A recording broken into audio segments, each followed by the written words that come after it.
స్వాగతం. ముందుగా ముఖ్యాంశాలు. కలెక్టరేట్ శాశ్వత భవనాల స్థల పరిశీలన. Collector P Prashanti.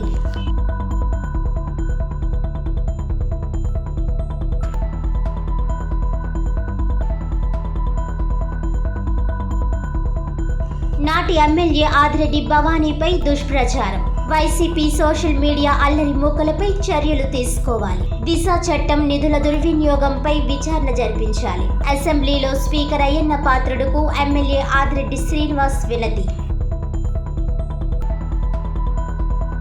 1% సర్ఛార్జ్ను రాష్ట్ర ప్రజలు ఒప్పుకోరు.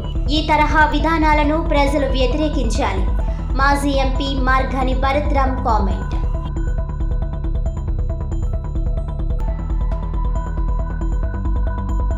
జిల్లా కాంగ్రెస్లో నయా జోష్ నింపిన కొత్త నియామకాలు. మరింత దూకుడు పెంచిన జిల్లా కాంగ్రెస్ అధ్యక్షుడు టీకే విశ్వేశ్వర్రెడ్డి. తూర్పుగోదావరి జిల్లా పరిధిలోని శాశ్వత కలెక్టరేట్, ఇతర ప్రభుత్వ కార్యాలయాల ఏర్పాటు నేపథ్యంలో ఆయా భవనాల నిర్మాణానికి సంబంధించిన స్థలాన్ని పరిశీలించడం జరిగిందని జిల్లా కలెక్టర్ పి ప్రశాంతి తెలియజేశారు. శనివారం ఉదయం జిల్లా కలెక్టర్ పి ప్రశాంతి స్థానిక జాంపేట పోలీస్ క్వార్టర్స్ సమీపంలో ఉన్న స్థలాన్ని అధికారులతో కలిసి పరిశీలించారు. ఈ సందర్భంగా కలెక్టరేట్ భవనాల నిర్మాణం కోసం అనువైన ప్రదేశం గుర్తించడంలో భాగంగా పోలీస్ క్వార్టర్స్ సముదాయానికి ఆనుకొని స్వామి థియేటర్ ఎదురుగా ఉన్న సుమారు 7 ఎకరాలకు పైగా ఉన్న స్థలాన్ని పరిశీలించడం జరిగిందన్నారు. కలెక్టరేట్తో పాటుగా ఇప్పటికే వివిధ ప్రభుత్వ శాఖల కార్యాలయాలకు ఎన్ఐసి, వైటీసీ తదితర భవన సముదాయాలు, ప్రభుత్వ కార్యాలయాలను ఏర్పాటు చేసినట్లు తెలిపారు. ప్రజలకి అందుబాటులో ఉండేలా నగరంలోని కలెక్టరేట్తో పాటు ఇతర ప్రభుత్వ కార్యాలయాలను నిర్మించనున్నట్లు తెలిపారు. కలెక్టర్ వెంట ఆర్డీఓ ఆర్ కృష్ణనాయక్, ఆర్ఎండ్బి అధికారులు తదితరులు పాల్గొన్నారు. వైసీపీ పాలనలో కల్తీ మద్యం మృతులపై అసెంబ్లీలో మాట్లాడిన తన సతీమణి నాటి ఎమ్మెల్యే ఆదిరెడ్డి భవానీ పైన, తన కుటుంబం పైన దుష్ప్రచారం చేసిన వైసీపీ సోషల్ మీడియా అరాచక మూకలపై కఠిన చర్యలు తీసుకోవాలని Rajahmundry city MLA Adireddy Srinivas speaker Ayyanna పాత్రుడుకు విజ్ఞప్తి చేశారు. అసెంబ్లీ సమావేశాల్లో ఎమ్మెల్యే ఆదిరెడ్డి వాసు మాట్లాడుతూ గత 5 ఏళ్లలో టీడీపీ, జనసేనలో యాక్టివ్గా ఉండే కీలక నాయకులపై వైసీపీ సోషల్ మీడియాలో అసభ్యకర, అభ్యంతరకర పోస్టులతో ఇబ్బంది పెట్టారని, ఒక క్రైమ్ సిండికేట్గా తయారై ఇవన్నీ చేశారని తెలిపారు.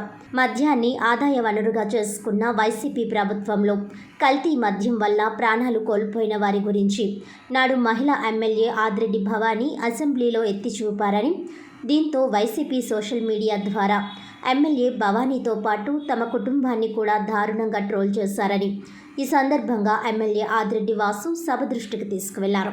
నాటి స్పీకర్ తమ్మినేని సీతారాంకు రికార్డెడ్గా ఫిర్యాదు చేసిన చర్యలు లేవని, 2 సార్లు తాము కూడా మాట్లాడినా తమ్మినేని సీతారాం పట్టించుకోలేదని విచారం వ్యక్తం చేశారు.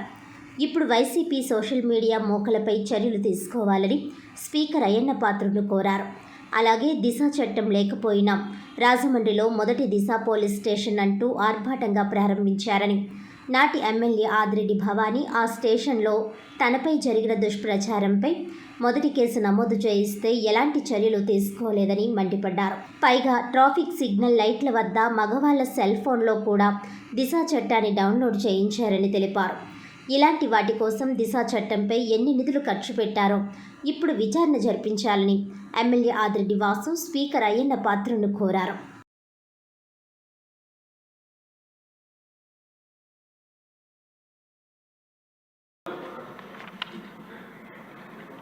వైఎస్ఆర్సీపీ సోషల్ మీడియా వారు అనేక విధాలుగా పోస్టింగ్స్ కానీ లేకపోతే ఇంకా ఇతర విధాలుగా సోషల్ మీడియాలోని ఇబ్బందులు పెట్టిన సందర్భాలు మన అందరికీ కూడా తెలిసినాయి. అధ్యక్ష, తెలుగుదేశం, బీజేపీ, జనసేనలోని ఎవరైతే యాక్టివ్గా ఉన్నారో వాళ్ళ పైన పోస్టింగ్స్ పెట్టడం, క్యారెక్టర్ అసాసిన్ చేయడం జరుగుతూనే ఉంది గత 5 సంవత్సరాలు. అంటే వారందరూ కూడా ఒక ఆర్గనైజ్డ్ క్రైమ్ సిండికేట్ కింద తయారై ఇవన్నీ కూడా చేస్తున్నారు. అధ్యక్ష, లాస్ట్ అసెంబ్లీలో ఆనాడు రాజమండ్రి సిటీ ఎమ్మెల్యేగా ఉన్న ఆదిరెడ్డి భవానీ గారు గత 5 సంవత్సరాలు ఏదైతే అధికార పార్టీ వైఎస్ఆర్ కాంగ్రెస్ పార్టీ వారు మద్యాన్ని ఒక ఆదాయం కింద తీసుకొని కల్తీ మద్యం ఏరులై పారే సమయంలో ప్రాణాలు కోల్పోతున్న వారి పక్షాన తెలుగుదేశం పార్టీ ఆనాడు ఎమ్మెల్యేగా ఆవిడ మాట్లాడడం జరిగింది అధ్యక్ష. అది కూడా అసెంబ్లీ సాక్షిగా మాట్లాడితే ఆవిడ పైన ఒక మహిళ ప్రజాప్రతినిధి అసెంబ్లీ సాక్షిగా మాట్లాడిన అంశాన్ని సోషల్ మీడియాలో విపరీతంగా ట్రోల్ చేశారు అధ్యక్ష. ఆవిడ్ని కానీ నన్ను కానీ ఆఖరికి మా బాబుని అంటే కుటుంబ సభ్యులు మొత్తం దారుణాతి దారుణమైన ట్రోలింగ్స్ అధ్యక్ష. మరి ఆనాడు ఇది జరిగినప్పుడు ఆనాడు స్పీకర్గా ఉన్న ఏదైతే స్పీకర్గా ఉన్న తమ్మినేని సీతారాం గారికి రికార్డెడ్గా ఏదైతే సోషల్ మీడియాలో వైఎస్ఆర్ కాంగ్రెస్ పార్టీ టీం ఏదైతే మీకు చెప్పున్న ఆర్గనైజ్డ్ క్రైమ్ సిండికేట్ అధ్యక్ష చేసింది రికార్డెడ్గా ఆయనకి ఇస్తే ఏ విధమైన చర్యలు లేవు అధ్యక్ష. 2-3 సందర్భాల్లో ఆయనతోటి మేమే మాట్లాడడం జరిగింది అధ్యక్ష. నాకు అనిపించింది ఏంటంటే ఆ చైర్ని అగౌరవపరిచే విధంగా ఆయన ప్రవర్తించారు అధ్యక్ష. మిమ్మల్ని కోరేది ఏంటంటే ఇప్పుడు మీకు మరలా ఇస్తాం ఏదైతే వైఎస్ఆర్ సోషల్ మీడియా టీం మొత్తం మీరు చర్యలు తీసుకోవడం ఒక అంశం అయితే, రెండోది దిశ చట్టం అధ్యక్ష. అంటే చట్టబద్ధత లేని చట్టాన్ని అమలు చేసి దానికి నిధులు కేటాయించి దానికి మళ్ళా రాజమహేంద్రవరంలోనే పోలీస్ స్టేషన్ ఓపెన్ చేయడం, దాంట్లో ఫస్ట్ కేసు మళ్ళీ ఆ నగరానికి శాసనసభ్యురాలు అసెంబ్లీ సాక్షిగా వేధింపులకు గురైన వ్యక్తే ఫస్ట్ కేసు రిజిస్టర్ చేశారు. దాని మీద కూడా ఏ విధమైన చర్యలు లేవు. అంటే దౌర్భాగ్యం ఏంటంటే అధ్యక్ష, దానికి ఆ దిశ చట్టానికి టార్గెట్స్ అధ్యక్ష.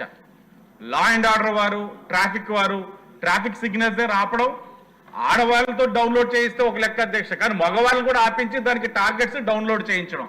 అంటే అధికార యంత్రాంగాన్ని ఏ విధంగా వారు ఉపయోగించుకున్నారన్న దానికి ఇది ఒక నిదర్శనం అధ్యక్ష. మిమ్మల్ని కోరేది ఒకటి అసెంబ్లీ సాక్షిగా ఒక మహిళా ప్రజాప్రతినిధి పైన ఇలాంటి దుష్ప్రచారం చేసిన ఆ వైఎస్ఆర్సీపీ సోషల్ మీడియా ఆ అల్లరి మొక్కల్ని కఠినంగా శిక్షించడం ఒకటైతే, ఈ దిశ చట్టం ఏదైతే ఉందో చట్టబద్ధత లేని చట్టానికి నిధులు కేటాయించిన విధానం, దానిపైన ఎంక్వైరీ వేసి దానికి ఏ విధంగా ఖర్చు పెట్టారు నిధులు ఏవైనది అనే అన్నింటి మీద కూడా ఎంక్వైరీ చేయాలని మిమ్మల్ని కోరుతా ఉన్నా అధ్యక్ష.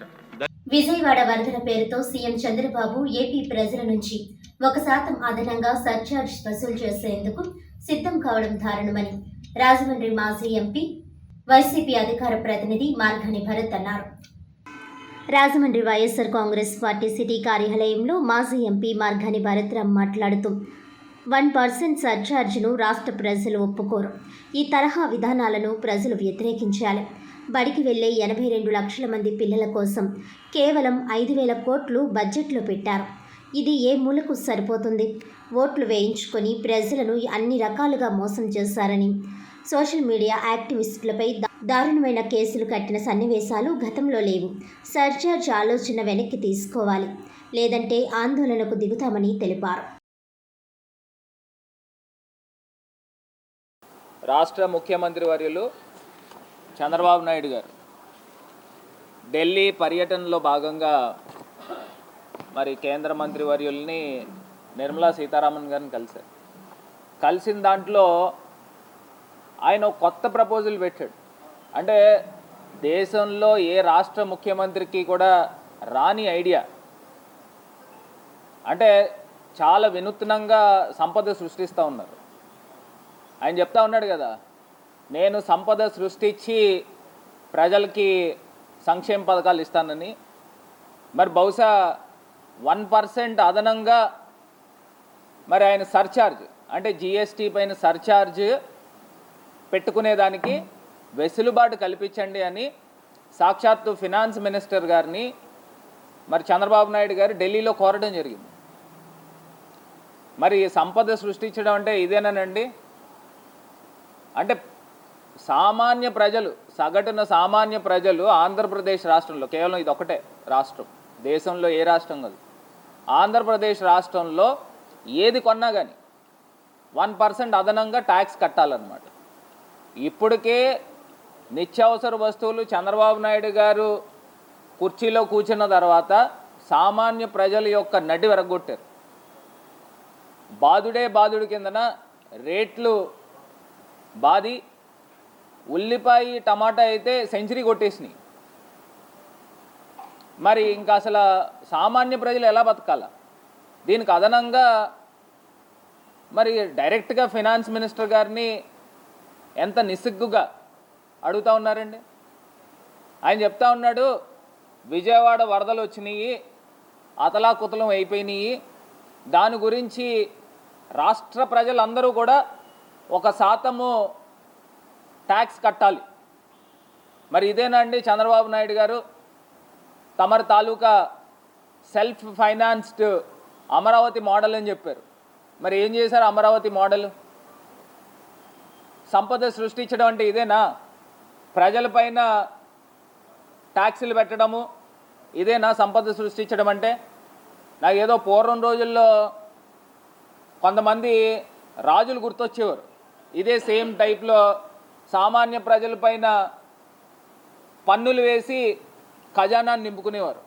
సేమ్ ఇదే పద్ధతి కనబడతా ఉంది చంద్రబాబు నాయుడు గారు వ్యవహార శైలి చూస్తూ ఉంటే. అసలు ఇది ఎక్కడ ధోరణి అని అడుగుతా ఉన్నాం. తూర్పుగోదావరి జిల్లాలోని 7 అసెంబ్లీ నియోజకవర్గాలకు కోఆర్డినేటర్లను నియమించామని జిల్లా కాంగ్రెస్ కమిటీ అధ్యక్షుడు డాక్టర్ టీకే విశ్వేశ్వరరెడ్డి వెల్లడించారు. గోపాలపురం నియోజకవర్గం కోఆర్డినేటర్గా మార్టిన్ లూథర్, రాజానగరం ఎల్లా శ్రీనివాస్ వడియార్, నిర్దవోలు కోరంకి వెంకటేశ్వరరావు, కొవ్వూరు మహమ్మద్ రఫీ, రాజమండ్రి రూరల్ తడాల కొండరాజు, అనపర్తి సత్తి కృష్ణ చైతన్యని నియమించామని, రాజమండ్రి సిటీ కోఆర్డినేటర్గా తాను కొనసాగుతున్నట్లు విశ్వేశ్వరరెడ్డి తెలిపారు. ఈ సందర్భంగా ఆయన మాట్లాడుతూ రాజమండ్రి సిటీ అధ్యక్ష పదవిని త్వరలోనే నియమిస్తామని తెలిపారు. ఆ పదవిలో బాలేపల్లి మురళీధర్ ఇంకా ఉన్నారని చెప్పారు. ప్రస్తుతం ఆయన రాష్ట్ర ఉపాధ్యక్ష పదవిని ఆశిస్తున్నారని, ఆ పదవి నియామకం ఏఐసిసి పరిధిలో ఉందని, ఆ పదవి వచ్చే వరకు ఆయన నగర అధ్యక్షునిగా ఉంటారని స్పష్టం చేశారు. కొత్తగా నియమితులైన కోఆర్డినేటర్లు తమ నియోజకవర్గంలో కాంగ్రెస్ పార్టీ కార్యాలయాన్ని ప్రారంభించుకోవాలని సూచించారు. నియోజకవర్గం పరిధిలోని పట్టణాలు, మండలానికి ప్రెసిడెంట్ను నియమించి వారి ద్వారా కమిటీలను ఏర్పాటు చేసుకోవాలని కోరారు. అంతేకాక జాతీయ కాంగ్రెస్ నాయకుల జయంతి, వర్ధంతి కార్యక్రమాలను తప్పనిసరిగా నిర్వహించాలని కోరారు. కాగా పీసీసీ అధ్యక్షురాలు షర్మిలారెడ్డిపై అసభ్యకరంగా పోస్టులు పెట్టిన వర్ర రవీంద్రారెడ్డి, అవినాష్ రెడ్డి, అలాగే ఆయన పిఏ రాఘవరెడ్డిపై కేసులు నమోదు చేయాలని డిమాండ్ చేస్తూ పోలీస్ స్టేషన్లో ఫిర్యాదు చేసేందుకు సమిష్టిగా ఉద్యమించాలని విశ్వేశ్వరరెడ్డి పిలుపునిచ్చారు. ఇటీవల సోషల్ మీడియాలో తనపై అనుచిత వ్యాఖ్యలు చేస్తూ అసత్య కథనాన్ని వండి వార్చిన పీడీఎఫ్ పత్రికపై 3 టౌన్ పోలీస్ స్టేషన్లో ఫిర్యాదు చేసినట్లు వెల్లడించారు. ఆ పత్రిక సంపాదకునిపై పరువు నష్టం దావా వేశానని తెలిపారు.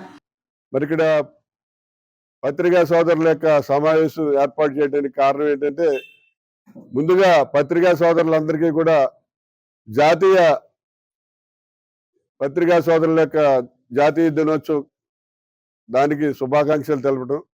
ముఖ్యంగా ఏంటంటే, ఈ తూర్పుగోదావరి జిల్లాలో 7 అసెంబ్లీ కాన్స్టిట్యూన్స్ ఉన్నాయండి. 7 నియోజకవర్గాలు.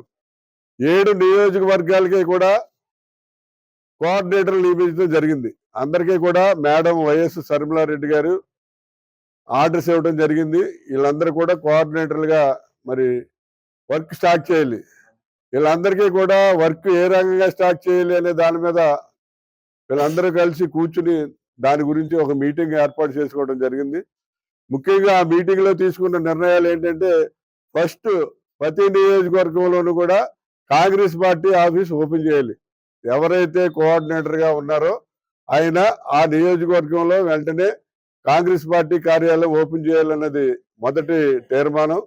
రెండోది ఏంటంటే, ఆ నియోజకవర్గ పరిధిలో ఉన్నటువంటి మండలం కానీ టౌన్ కానీ, అంటే కొవ్వూరు ఉన్నదనుకోండి 3 మండలాలు 1 టౌన్, నిడదవోలు ఉంటే 3 మండలాలు 1 టౌన్, అలా మండలాలు ప్లస్ టౌన్, ఆ నియోజకవర్గాల్లో ఉన్నటువంటి మండల టౌన్లకి ప్రెసిడెంట్లు నియమించి ఆ ప్రెసిడెంట్ల ద్వారా కమిటీలు ఏర్పాటు చేయాలి. అన్ని విభాగాలకి, అంటే యూత్, మహిళా, సేవాదాలు అన్నిటికీ కూడా వీళ్ళందరికీ కమిటీలు ఏర్పాటు చేయాలని చెప్పి రెండో నిర్ణయం తీసుకోవడం జరిగింది.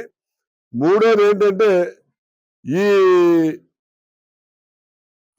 ఎవరైతే వీళ్ళు మరి కోఆర్డినేటర్స్ ఉన్నారో వాళ్ళు కాంగ్రెస్ పార్టీ జాతీయ నాయకుల యొక్క బర్త్డేలుగా సెలబ్రేషన్ కానీ, అలాగే లేకపోతే ఈ వర్ధంతి కార్యక్రమాలు కానీ రెగ్యులర్గా మరి ఆఫీసులో చేయాలని చెప్పి కూడా అందరికీ తీర్మానం చేయడం జరిగింది. ఇక నాలుగోది ఏంటంటే, 2 వ్యక్తులు ఉన్నారండి. వాళ్ళు మొదటి వ్యక్తి ఎవరంటే, ఇతను పోలీసులు అరెస్ట్ చేశారండి. అలాగే రెండో వ్యక్తి అవనీష్ రెడ్డి గారి పిఏ రాఘవరెడ్డి. ఈ వీళ్ళిద్దరూ కలిసి రాఘవరెడ్డి, వర్రా రవీందర్ రెడ్డి వీళ్ళిద్దరూ కలిసి మరి వైఎస్ షర్మిల మీద, అలాగే విజయమ్మ గారి మీద, సునీత గారి మీద అసభ్యకరమైనటువంటి పోస్టింగ్లు పెట్టడం జరిగింది. మీరు ఈ పోస్టింగ్లన్నీ ఎందుకు పెట్టారా బాబా అని చెప్పి పోలీసులు ఇతన్ని ఎంక్వైరీ చేస్తే అవన్నీ కూడా అవనీష్ రెడ్డి గారు పెట్టించారండి, ఇవన్నీ కూడా పోస్టింగ్లు అని చెప్పి ఇద్దరు కూడా చెప్పడం జరిగింది.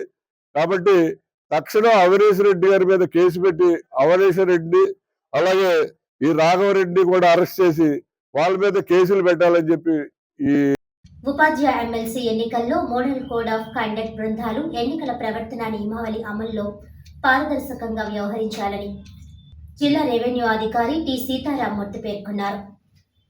శుక్రవారం స్థానిక కలెక్టరేట్ సమావేశ మందిరంలో ఎంసీసీ బృందాల శిక్షణ కార్యక్రమానికి ముఖ్య అతిథిగా హాజరయ్యారు.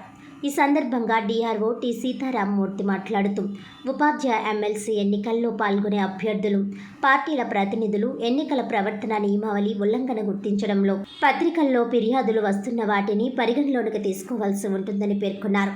సార్వత్రిక ఎన్నికల్లో సి-విజిల్ విధానంతో కాకుండా ఫిర్యాదుల ఆధారంగా ఎంసీసీ బృందాలు ఉల్లంఘన గుర్తించి ఆయా అభ్యర్థులకు నోటీసు ఇవ్వాలని తెలియజేశారు.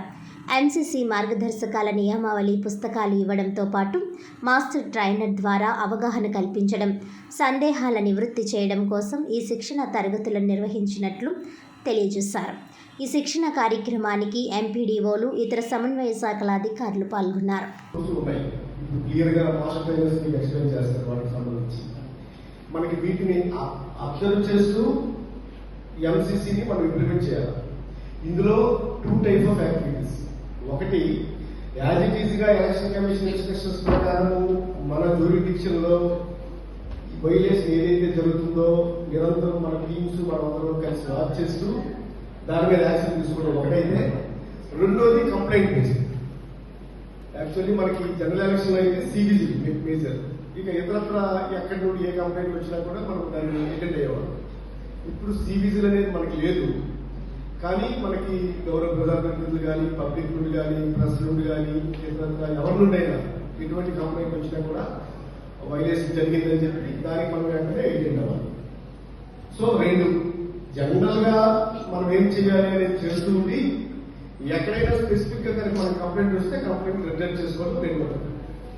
సో ముందుగా డిస్కస్ చేసుకుంది ఏంటంటే ఇప్పుడు teachers MLC, so highly influence ఏంటంటే స్కూల్స్ టీచర్స్. సో కంపల్సరీగా స్టడీలో 1 year మధ్యలో ఇన్స్టాల్ చేశారు కూడా. సో ఫోటోస్ అని క్లోజ్ చేయాలి తప్పనిసరి.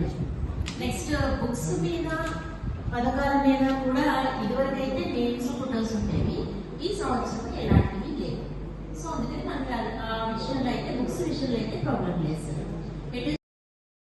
రాష్ట్ర వ్యాప్తంగా వివిధ కులాల కార్పొరేషన్ల చైర్మన్లను ప్రకటించిన కూటమి ప్రభుత్వం రెల్లి కులాలను పట్టించుకోలేదని రెల్లి కులాల సంక్షేమ సంఘం రాష్ట్ర అధ్యక్షుడు నీలపు వెంకటేశ్వరరావు ఆవేదన వ్యక్తం చేశారు. గత ఎన్నికల్లో కూటమి ప్రభుత్వం విజయం సాధించడానికి అన్ని విధాలుగా తోడ్పడిన రెల్లి కులాల ఆవేదనను పట్టించుకోవాలని విజ్ఞప్తి చేశారు. ది రాజమండ్రి ప్రెస్ క్లబ్లో శనివారం జరిగిన మీడియా సమావేశంలో నీలాపు వెంకటేశ్వరరావుతో పాటు రాష్ట్ర సంయుక్త కార్యదర్శి బంగారు తాతారావు, జిల్లా అధ్యక్షుడు ఎర్రంశెట్టి రాజ్ కుమార్ మాట్లాడారు. రెల్లీలకు ప్రత్యేక కార్పొరేషన్ ఏర్పాటు చేసి చైర్మన్, పాలకవర్గ సభ్యులను నియమించి నిధులు కేటాయిస్తారని చాలా ఆశగా ఎదురు చూశామని పేర్కొన్నారు. రాష్ట్ర జనాభాలో 4% పైబడిన రెల్లి ఉపకులాల జనాభాను చాలా వరకు ప్రభుత్వాలు తగ్గించి చూపిస్తున్నాయని ఆవేదన వ్యక్తం చేశారు. భవిష్యత్తులో జరిగే ఎస్సీ కులాల వర్గీకరణ అంశంపై ఎస్సీఏ సామాజిక వర్గానికి చెందిన రెల్లీలకు 5% రిజర్వేషన్ పెంచాలని, రెల్లి కులాలు తరతరాలుగా సమాజంలో నిర్లక్ష్యానికి గురవుతూ అంటరాని వారిగా అవమానాల్ని ఎదుర్కొని జీవిస్తున్నారని అన్నారు. వీరికి రాజ్యాంగం కల్పించిన రిజర్వేషన్ ఫలితాలు అందేలా చర్యలు తీసుకోవాలని కోరారు. రెల్లీలకు కార్పొరేషన్ తక్షణం ప్రకటించి చైర్మన్ను నియమించాలని కోరారు. ఈ సమావేశంలో రాష్ట్ర సంయుక్త కార్యదర్శి బంగారు నాగేశ్వరరావు, వడ్డాది సింహాచలం తదితరులు పాల్గొన్నారు.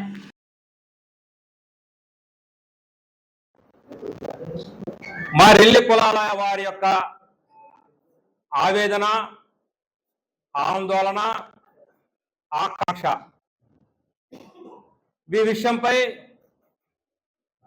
ప్రభుత్వాలు మా రెల్లీలకు సంబంధించినటువంటి ప్రభుత్వాలు ప్రకటించి ప్రవేశపెడుతున్నటువంటి అన్ని ప్రభుత్వ రంగాలలో మా రెల్లి కులస్తులకు ప్రత్యేకమైనటువంటి మినహాయింపును అందించాలని మన ప్రభుత్వానికి విజ్ఞాపన చేస్తూ ఉన్నాం. మరి ఇటీవలే జరిగినటువంటి వివిధ కులాల కార్పొరేషన్ చైర్మన్లను ప్రకటించి అందులో మా రెల్లి కులాల వారికి కూడా ఎస్సీ సమాజ రెల్లి కులాల వారికి కూడా కార్పొరేషన్ చైర్మన్గా ప్రకటిస్తారని మరి ఈనాటి కూటమి ప్రభుత్వానికి మరి విజ్ఞాపన చేస్తూ ఉన్నాం. ఈరోజు రాష్ట్ర జనాభాలో 4% పైబడి ఉన్న రెల్లి కులాల వారి జనాభాను ప్రభుత్వాలు లెక్కలోకి తీసుకోవడానికి మా సంఖ్యను చాలా మేరకు తగ్గించి చూపించారని ఈరోజు ఎన్నోసార్లు రెల్లి పిలుపని రెల్లి సమావేశాలని ఎన్నో పిలిపించి ముందు మీడియా ద్వారా ముందుకు వచ్చిన మేము ఈరోజు రెల్లి ఆవేదన అనే పిలుపుతో మేము ముందుకు రావాల్సిన పరిస్థితి ఏర్పడింది. కూటమి ప్రభుత్వంలో భాగస్వామ్యమైన మేము ఎన్నో విధాల కష్టాలు పడి పోలీసు వాళ్ళతో దెబ్బలు తిని కూటమి ప్రభుత్వంతో మేము కలిసి పనిచేస్తూ ఎన్నో అవమానాలకు గురయ్యి మొత్తం మీద కూటమి ప్రభుత్వం వారిని విజయవంతంగా ఘన విజయం సాధించడంలో మా నాయకుడు మంజశ్రీ నీల వెంకటేశ్వరరావు గారి పిలుపు మేరకు ప్రతి ప్రాంతంలో జిల్లా గ్రామ పట్టణ తండా ప్రాంతాల్లో కూడా తిరిగి కూటమి ప్రభుత్వాన్ని మేము గెలిపించుకోవడానికి ముఖ్య కారణం చిన్న ఆశ. అక్కడికి పోయిన మేము గత ప్రభుత్వాలు మాకు ఎగిరిస్తున్నా కేసులు వదిలేశాయి. మా కూటమి ప్రభుత్వం వస్తుంది, మా నాయకుడు బాబు విజయనగరం నాయకుడు బాబు గారు వస్తారు. ఏబిసిడి వర్గాల కన్నా మొట్టమొదటిసారిగా కోర్టులు కూడా ప్రకటించక ముందు మా చంద్రబాబు నాయుడు గారు ముఖ్యమంత్రిగా ఉన్నప్పుడు ఏబిసిడి వర్గీకరణ ప్రకటించి మాకు ఎంతో మందికి ఉద్యోగ అవకాశాలు కల్పించిన ఘనత మా నాయకుడు చంద్రబాబు నాయుడు గారు. అదే ఆశతో మా ప్రభుత్వాన్ని కూటమి ప్రభుత్వాన్ని గెలిపించుకుంటే మాకు కూడా మాదిగా సహోదరులతో పాటు సమానంగా మాకు కూడా అన్ని చట్టాలలో శాసనసభల్లో సమానమైన ప్రతిపత్తిగా కల్పిస్తారని చెప్పి ఎంతో ఆశతో మేము ముందుకొచ్చాం. అయితే ఈ రోజు 59 నామినేట్ పోస్టులు ప్రకటించడం జరిగింది. అందులోని మా దిగ సోదరులకు పోయి అందరినీ ప్రకటించడం జరిగింది. మరి స్వతంత్రం వచ్చిన నాటి నుండి ఈనాటి వరకు కూడా మా రెల్లి ఉపకులాలకి రాజ్యాంగబద్ధమైనటువంటి ఇటువంటి పదవులు కూడా మాకు దక్కడం లేదు. మరి ఈసారైనా మరి గవర్నర్ కోటలో ఒక ఎమ్మెల్సీ స్థానాన్ని కూడా మాకు కేటాయించి అలాగే ప్రభుత్వ పరంగా నామినేట్ పోస్టులో కూడా మా రెల్లీకి ప్రాధాన్యత కల్పించి మా రెల్లి యొక్క ఆత్మ అభిమానాన్ని ఆత్మ గౌరవాన్ని దృష్టిలో పెట్టుకొని మాకు అన్ని విధాలా ఆదుకోవాలని తెలుగుదేశం జనసేన బీజేపీ ఉమ్మడి ప్రభుత్వాన్ని మేము కోరుతూ ఉన్నాం.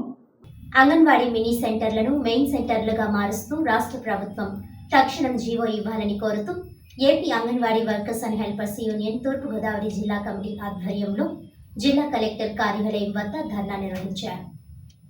ఈ సందర్భంగా యూనియన్ జిల్లా అధ్యక్ష కార్యదర్శులు సిహెచ్ మాణిక్యాంబ, వై బేబీ రాణి మాట్లాడుతూ రాష్ట్రంలో పేద గర్భిణీలు, బాలింతలు, చిన్నపిల్లలకు అంగన్వాడీ మినీ వర్కర్స్ అనేక సేవలు అందిస్తున్నారని, అంగన్వాడీ సెంటర్ నిర్వహణకు వర్కర్ పని, హెల్పర్ పని మినీ సెంటర్స్లో ఒక్కరే చేయడం వలన పనిభారం ఎక్కువగా ఉన్నదని, మినీ వర్కర్లకు ప్రమోషన్లు ఇవ్వాలని జీవో ఉన్నా సక్రమంగా అమలు కావడం లేదని అన్నారు. అత్యవసరమైన సందర్భంలో కానీ వేసవిలో కానీ మినీ వర్కర్లకు ఎటువంటి సెలవులు ఇవ్వడం లేదని, పెరుగుతున్న ధరలకు అనుగుణంగా వేతనాలు అమలు చేయడం లేదన్నారు.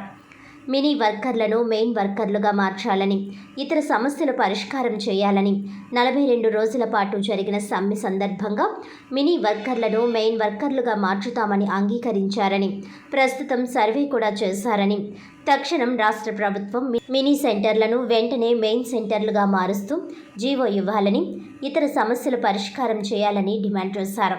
సిఐటియు జిల్లా ఉపాధ్యక్షులు ఎస్ఎస్ మూర్తి, బి పవన్, యువజన సంఘం జిల్లా కన్వీనర్ వి రాంబాబు ధర్నాకు సంఘీభావం తెలిపి ప్రభుత్వం వెంటనే అంగన్వాడీ సమస్యల పరిష్కారం చేయాలని డిమాండ్ చేశారు. ఈ కార్యక్రమంలో జిల్లా వ్యాప్తంగా ఉన్న మినీ వర్కర్లు, AP anganwadi workers and helpers union నాయకులు, మినీ వర్కర్లు G Nagajyothi, R Arunakumari, P Lalitha Kumari, A Parvathi, CH Annapurna, Malathi, Ramalakshmi, TP Lakshmi, Marthamma తదితరులు పాల్గొన్నారు. ధవళేశ్వరం గర్ల్స్ హై స్కూల్లో ఈఎన్టీఓడి ఫార్మా సహకారంతో దాదాపు 300 మంది పిల్లలకు కంటి పరీక్ష స్క్రీనింగ్ నిర్వహించారు. మయోపియాను తెలుగులో హస్వదృష్టి అంటారు. దగ్గరి వస్తువులు సాధారణంగా కనిపిస్తే దూరపు వస్తువులు అస్పష్టంగా కనిపించే కంటి రుగ్మతను మయోపియా అంటారు. మయోపియాకు కారణం కళ్ళలోని కొంత భాగాల ఆకారం లేదా కళ్ళ ఆకారం వలన కాంతి రేఖలు వంగడం లేదా వంగిపోవడం, కళ్ళ వెనుక భాగంలోని నరాల కణాలపై కాంతి రేఖలు కేంద్రీకరించాల్సి ఉంటుంది. కానీ మయోపియాలో అవి కళ్ళ ముందుకు కేంద్రీకరించబడతాయి. మయోపియాను సరిదిద్దడానికి కళ్ళద్దాలు ధరించడం సాధారణ పద్ధతి. కంటి అంచనా చేసిన తర్వాత సూచించిన లెన్స్లను ధరించడం వల్ల మయోపియాను సరిదిద్దవచ్చు. లేజర్ సర్జరీ వంటి శస్త్రచికిత్సలు కూడా మయోపియాను సరిదిద్దడానికి సహాయపడతాయి. మయోపియాకు కారణాలు కళ్ళ ముందు నుండి వెనుకకు ఎంతో పొడవుగా పెరగడం మరియు కళ్ళ ముందు భాగంలోని కార్నియా డాక్టర్ అగర్వాల్స్ ఐ హాస్పిటల్తో సరిపోలని చికిత్సలను పొందండి. 400 మంది అత్యంత అనుభవజ్ఞులైన వైద్యుల బృందంతో మీ చికిత్సలకు మద్దతుగా డాక్టర్ అగర్వాల్స్ ఐ హాస్పిటల్ వారి రోగుల పట్ల వ్యక్తిగతీకరించిన సంరక్షణ మరియు శ్రద్ధను ధృవీకరించడమే లక్ష్యంగా పెట్టుకుంది. కంటికి సంబంధించిన వివిధ సమస్యలకు చికిత్స అందించడానికి మా ఆసుపత్రి అధునాతన సాంకేతిక పద్ధతులను మాత్రమే ఉపయోగిస్తుంది. డయాబెటిక్ రెటినోపతి, గ్లాకోమా, కంటి శుక్లం, రెటినాల్ డిటాచ్మెంట్ మొదలైనవి ఆవిష్కరణ, అనుభవం మరియు అనూహ్యంగా సున్నితమైన సేవలతో మచ్చలేని కళ్ళకు అవును అని చెప్పండి. మరింత తెలుసుకోవడానికి దయచేసి మా వెబ్సైట్ను అన్వేషించండి. అందరికీ నమస్కారం అండి. మేము డాక్టర్ అగర్వాల్స్ ఐ హాస్పిటల్ నుంచి ఈ మయోపియా స్క్రీనింగ్ చేయడం జరుగుతుందండి. ఎందుకు అంటే పిల్లల్లో మయోపియా మీద అవేర్నెస్ క్రియేట్ చేయడం కోసం ఈ స్క్రీనింగ్ చేయడం జరుగుతుందండి. మనకి ఇంటర్నేషనల్ సర్వేలో ఒకటి చెప్పడం జరిగింది. అది ఏంటి అంటే 2030 కల్లా 90% పిల్లల్లో ఈ మయోపియా వచ్చే అవకాశం ఉందని సర్వేలో తేల్చడం జరిగిందండి. చాలామంది పిల్లల్లో తెలియకుండానే దూరదృష్టి కోల్పోవడం జరుగుతుందండి. అది ఎలాగా అంటే మన లైఫ్ స్టైల్ని ఆధారపడి ఉంటుంది. అలాగే వంశపార్యపరంగా రావడం జరుగుతుంది. జన్యుపరమైన లోపాల వల్ల కూడా ఈ మయోపియా రావడం జరుగుతుంది. దానికి ఏంటి పరిష్కారం అంటే దానికి కంప్లీట్గా డాక్టర్ చేత కన్సల్టేషన్ చేయించుకుంటేనే మీకు పరిష్కారం ఉంటుందండి. దానికి పరిష్కారంలో భాగంగా మీకు కళ్ళజోడు అనేది నిర్ణయించబడుతుంది. అదే కొంచెం వయసు పెరిగిన తర్వాత మనం రిఫ్రాక్టివ్ ఎర్రర్ అంటే ఒక లాసిక్ సర్జరీ ద్వారా కంప్లీట్గా మయోపియాని జీరో చేసి కళ్ళజోడు లేకుండానే మనం దూరదృష్టి అంతా చూసే అవకాశం ఈ రోజుల్లో ఉన్నాయండి. దాని గురించి ఈ అవేర్నెస్ క్రియేట్ చేయడం కోసం ధవళేశ్వరంలో ఈ క్యాంప్ అనేది నిర్వహించడం జరిగింది. అందరూ కూడా ఈ సద్వినియోగం చేసుకునే పిల్లలు ఈ చూపుని నిలబెట్టుకునే అవకాశం కల్పించడం జరుగుతున్నందుకు మీరందరినీ కూడా నేను చాలా ధన్యవాదాలు చెప్తున్నాను. అలాగే మీడియా ప్రతినిధులకి, అలాగే స్కూల్ యజమానానికి కూడా ధన్యవాదాలు తెలియజేసుకుంటూ మీకు అందరికీ నమస్కారం. గ్రామీణ ప్రాంతాల్లో ప్రాథమికంగా వైద్య సేవలు అందించే పిఎంపీలు అత్యవసర సమయంలో చేయు ప్రాథమిక వైద్యంపై అవగాహన కలిగి ఉండాలని ప్రముఖ వైద్య నిపుణులు పిల్లాడి పరమహంస అన్నారు. శనివారం community paramedics and primary health care providers welfare association, the PMP association Devarapalli మండలం ఆధ్వర్యంలో వైద్య విజ్ఞాన అవగాహన సదస్సు నూతన కార్యవర్గ ఎన్నిక దేవరపల్లి టీచర్స్ ఫెడరేషన్ భవనం నందు జిల్లా అధ్యక్షులు బల్లా శ్రీనివాసరావు అధ్యక్షతన జరిగింది. ఈ సదస్సులో రాజమండ్రికి చెందిన Ganga emergency hospital senior physician doctor Pillada Paramahamsa మాట్లాడుతూ పిఎంపీలు అత్యవసర పరిస్థితుల్లో చేయు ప్రథమ చికిత్స గురించి తెలిపారు. గైనకాలజిస్ట్ డాక్టర్ స్పందన మాట్లాడుతూ మహిళలు ఇబ్బంది పడే గర్భకోశ వ్యాధుల పట్ల అవగాహన కల్పించారు. దేవరపల్లి మండల నూతన కార్యవర్గాన్ని జిల్లా అధ్యక్షులు బల్లా శ్రీనివాసరావు, జిల్లా కార్యదర్శి పి దేవానందంల సమక్షంలో నూతన అధ్యక్షులుగా ఆకుల నాగేశ్వరరావు, నూతన కార్యదర్శిగా దాసరి సత్యభాస్కర్, నూతన కోశాధికారిగా సిహెచ్ ప్రసాద్ రాజు, ఉపాధ్యక్షులుగా మామిడి వెంకట్రావు, సహాయ కార్యదర్శిగా బాలబ్రహ్మానందరావు, గౌరవ అధ్యక్షులుగా సిహెచ్ కామరాజుతో పాటు 7 కమిటీ సభ్యులను ఏకగ్రీవంగా ఎన్నుకోవడం జరిగింది. తొలుత ప్రపంచ పాత్రికేయ దినోత్సవంను పురస్కరించుకుని స్థానిక పాత్రికేయులను ఘనంగా సన్మానించడం జరిగింది. ఈ కార్యక్రమంలో గంగా ఎమర్జెన్సీ హాస్పిటల్ మేనేజర్ రుక్మాంగధరావు, మండల సభ్యులు పాల్గొన్నారు. అనంతరం వైద్య నిపుణులను సభ్యులు ఘనంగా సత్కరించారు.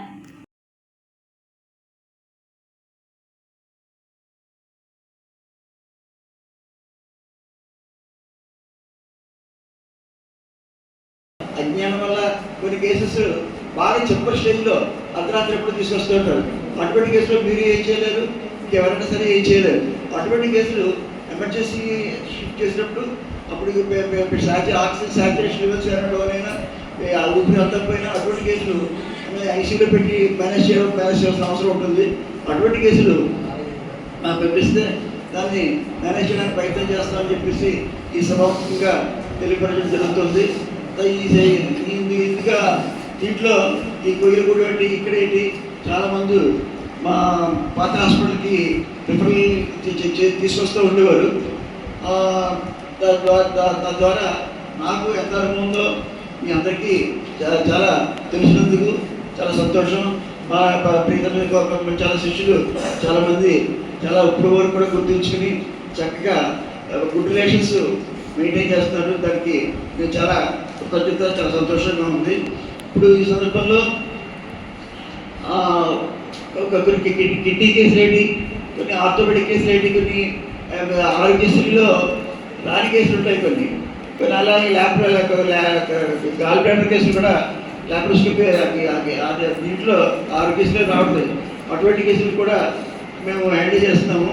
ఆ కేసులు మీరు అనవసరంగా భయపడి ఆపరేషన్ చేయించేసుకుని సీజరీ వల్ల తర్వాత చాలా ఇబ్బంది పడుతుంది. సో ఆ ఇబ్బంది లేకుండా మనకి ఏంటంటే నార్మల్ డెలివరీలే నొప్పులు లేకుండా చేయడానికి కొత్త టెక్నిక్స్ ఉన్నాయి. ఓకే, సో మనకి 24 గంటలు ఇంటెన్సివిస్టులు, అనెస్థెటిస్టులు అవైలబుల్గా ఉంటారు, ఐసీయూ 24 hours అవైలబుల్గా ఉంటుంది. కాబట్టి వన్స్ వాళ్ళకి యాక్టివ్గా పెయిన్స్ అనేవి స్టార్ట్ అయ్యి కనీసం ఒక 30% బ్యాగ్ ఓపెన్ అయ్యాయి అన్నమాట మధు డాక్టర్ గారు బ్యాగ్ వచ్చి ఇంజెక్షన్ చేస్తారు. దాన్ని ఎపిడ్యూరల్ ఇంజెక్షన్ అంటారు. సో ఆ తర్వాత ఏంటంటే తల్లికి నొప్పులు వస్తుంటాయి, బిడ్డ దిగటం, కుదుపులు అన్నీ తెలుస్తుంటాయి, కానీ నొప్పి వల్ల కలిగే బాధను మాత్రం మనం బ్లాక్ చేసుకుంటాం. ఓకే, సో ఆల్మోస్ట్ 80 to 90% పురుగు నొప్పులు తగ్గించగలుగుతాం.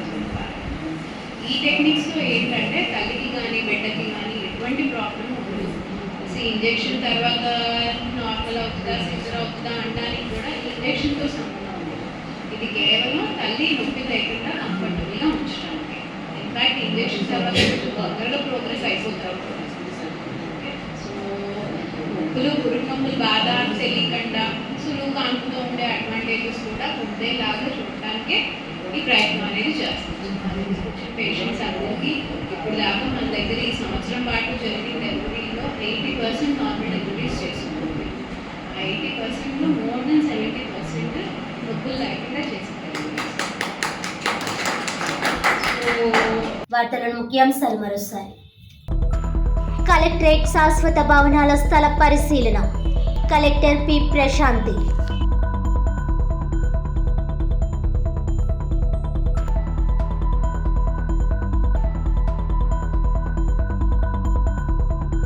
నాటి ఎమ్మెల్యే ఆదిరెడ్డి భవానీపై దుష్ప్రచారం. వైసీపీ సోషల్ మీడియా అల్లరి మూకలపై చర్యలు తీసుకోవాలి. దిశ చట్టం నిధుల దుర్వినియోగంపై విచారణ జరిపించాలి. అసెంబ్లీలో స్పీకర్ అయ్యన్న పాత్రుడుకు ఎమ్మెల్యే ఆదిరెడ్డి శ్రీనివాస్ వినతి. 1% సర్ఛార్జ్ను రాష్ట్ర ప్రజలు ఒప్పుకోరు. ఈ తరహా విధానాలను ప్రజలు వ్యతిరేకించాలి. మాజీ ఎంపీ మార్గాని భరత్రామ్ కామెంట్.